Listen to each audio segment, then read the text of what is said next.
সরাসরি ফোন, ইরানের পাশে পুতিন, ইসলামাবাদের রুদ্ধদ্বার বৈঠক। ভেতরে ছিল চাপা উত্তেজনা, কঠিন হিসাব নিকাশ, আর বাইরে ছিল বিশ্বজুড়ে বাড়তে থাকা অপেক্ষা। কিন্তু শেষ পর্যন্ত ভেঙে যায় আলোচনা।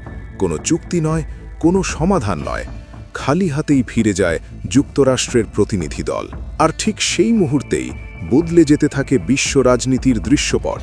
ইরানের পাশে দাঁড়ায় রাশিয়া, আসে নতুন কূটনৈতিক মোড়। ইরান যুক্তরাষ্ট্র যুদ্ধ নিয়ে ব্যর্থ আলোচনার পর ইরানের প্রেসিডেন্ট মাসুদ পেজেশকিয়ান ফোন করেন রাশিয়ার প্রেসিডেন্ট ভ্লাদিমির পুতিনকে। আর এই ফোনালাপ ঘিরেই বিশ্বজুড়ে শুরু হয় নতুন আলোচনা সমালোচনা। ইরানি প্রেসিডেন্টের দপ্তর জানায়, দুই নেতা আঞ্চলিক পরিস্থিতি, আন্তর্জাতিক উত্তেজনা এবং যুদ্ধবিরতির ভবিষ্যৎ নিয়ে বিস্তারিত কথা বলেন।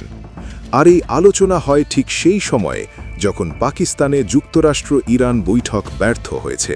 বিশ্লেষকদের মতে রাশিয়া দীর্ঘদিন ধরেই ইরানের ঘনিষ্ঠ সামরিক অংশীদার, অস্ত্র বিনিময় থেকে শুরু করে স্যাটেলাইট সহায়তা পর্যন্ত।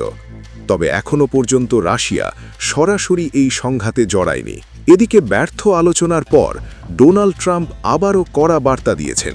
তার দাবি, যুক্তরাষ্ট্র প্রস্তুত এবং উপযুক্ত সময়ে ইরানের বিরুদ্ধে চূড়ান্ত পদক্ষেপ নেওয়া হবে।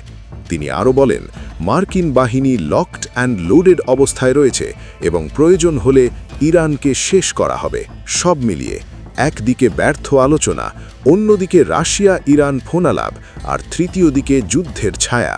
প্রশ্ন এখন একটাই, বিশ্ব কোন দিকে এগোচ্ছে?